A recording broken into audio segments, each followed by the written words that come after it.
tributaries of the Great Lakes offer some of the finest fly fishing opportunities in North America.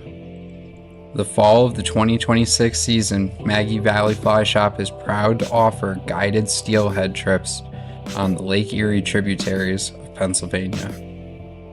If steelhead have been on your bucket list, this is your chance to head up north with experienced guides to chase after these beautiful fish. I spent this fall teaching our head guide Taylor Farfour how to fish these waters, but she'll join me up there next year. Next year's trips. We will be releasing a full video of all of the season's steelhead action, but to give you guys an idea of what you can expect on next year's trips, here are some clips from this season thus far. I began my season in October with crowds and fish concentrated at the mouths of the creeks.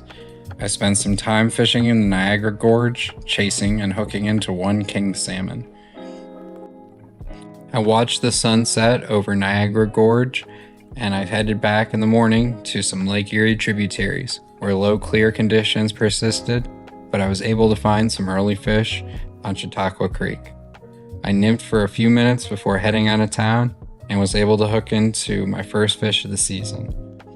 It felt great to get this one to net, as I wouldn't be back until November when I would return with our head guide, Taylor Farfour.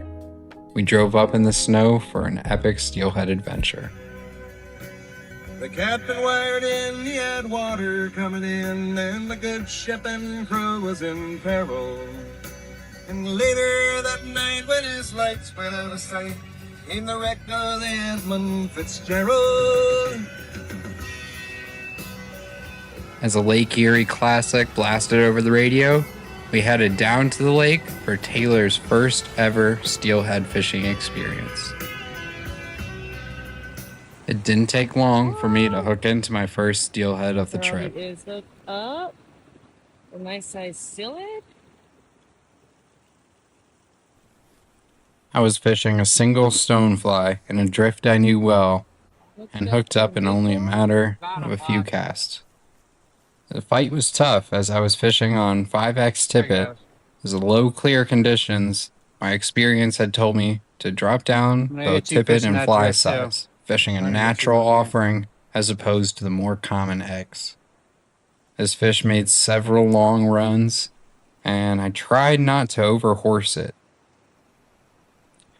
I was fishing on my Hardy Ultralight 10-foot 8-inch 3-weight Euro rod, which allowed me to run lighter tippet than I would often fish on a 10-foot 7-weight, which is a very common nymphing rod in the area. It just came up like that. With a longer rod, allowing the flex to work all the way down the rod length, this tippet protection is key to enabling these long fights on lighter tippet. No, Hardy Ultralight. What is that you're fishing with? Yo, Hardy Ultralight. Brought to you by Maggie Valley Fly Shop.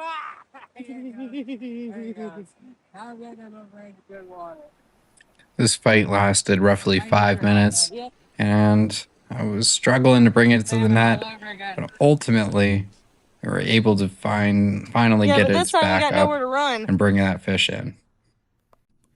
After I landed my fish, it didn't take Taylor long to hook into a few of her own, though she was unprepared for the freight train-like energy a steelhead can produce.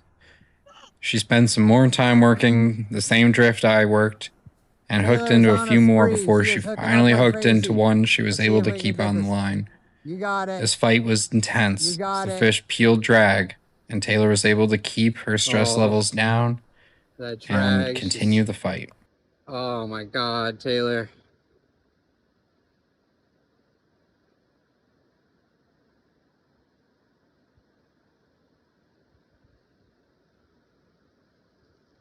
Side pressure is the answer.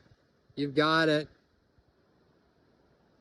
Taylor's still on. Taylor did a great job working with the fish and letting it make its runs while waiting for it to tire out, as it eventually was able to be lifted, and we were able to make a play on it try and get the fish to net. She's still on. With her first steelhead in the net, Taylor finally understood why I was so hooked on coming up to this water to chase these amazing fish.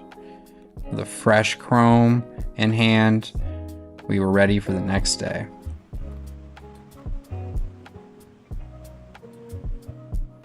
After a quick stop at Tim Hortons, we drove down the lakeshore under some classic Lake Erie conditions, with gray sky, a bit of lake effect snow, and some severe wind coming off the lake.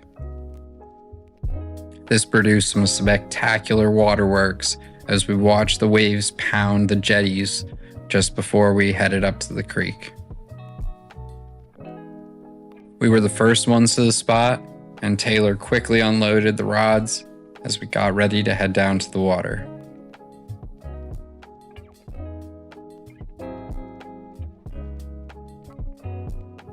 Taylor and I entered the creek just down from where I had caught my first steelhead ever years ago. Conditions were perfect, just a little bit of coloration to the stream and a good flow. We were the first tracks down the trail in the morning, and we were quick to hook up on our first fish of the day. Come on, baby. Hooked up. That was a tank, and it's in the structure. Let's see if I can get it out. Oh, there it is. Oh, yeah. Oh, yeah, there it is. Oh, dialed. Dialed. Using the new marbles. Oh, Taylor, that was such a good eat. Came right over after that streamer. Oh, my God. Just a single bugger on this. Oh, look at it up under the structure. Look at it up under the structure. Let's get it away from the structure. Let's go. Oh, it's a leaf. Maybe someone else. Oh, there. Oh, look at that, baby. Woo! Oh, Taylor. Oh, God. I'm bringing it right into you. Bring it right in. Oh, it's going to get net shy. It's going to get net shy. Yep. Told you. There goes this run. Okay. That's a run. That's a run. All right, Taylor. Coming in. Coming in. Coming in. Coming in. Coming in.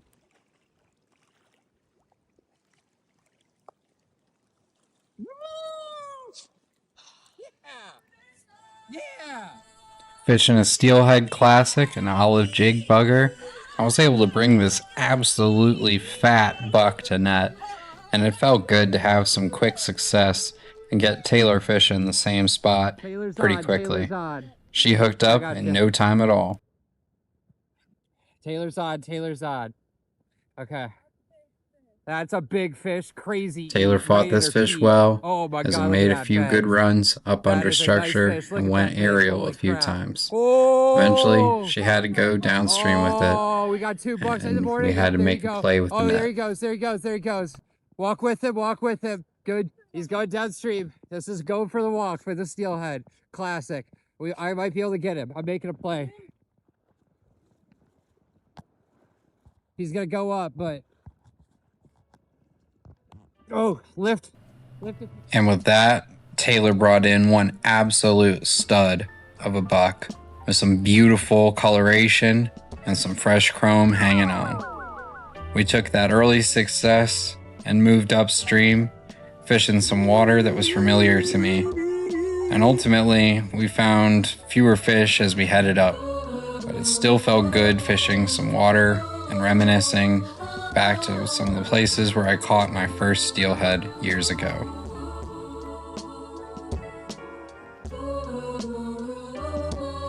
After lunch, we headed over to Chautauqua Creek and fished with a little bit higher flows and a little more color to the water.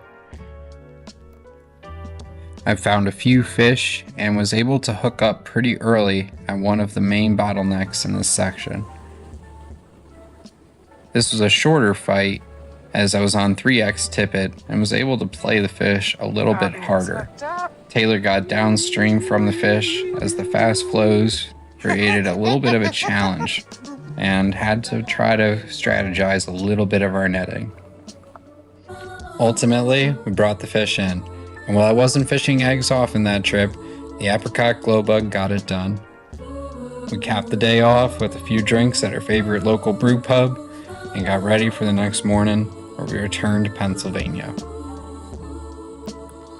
Taylor hooked up quickly on her first cast, and this fight lasted for a long while, and we were able to see what might have been the biggest fish of the trip. While we lost that fight, I hooked into another one right after, and was able to keep this one on all the way to the net.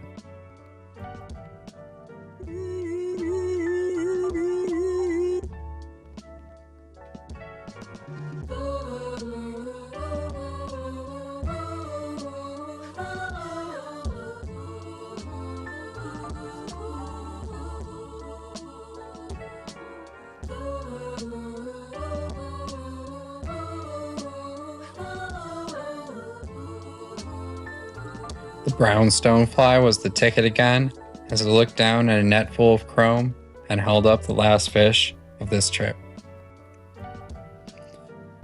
We watched the steelhead swim away as we got ready for our long drive back to North Carolina.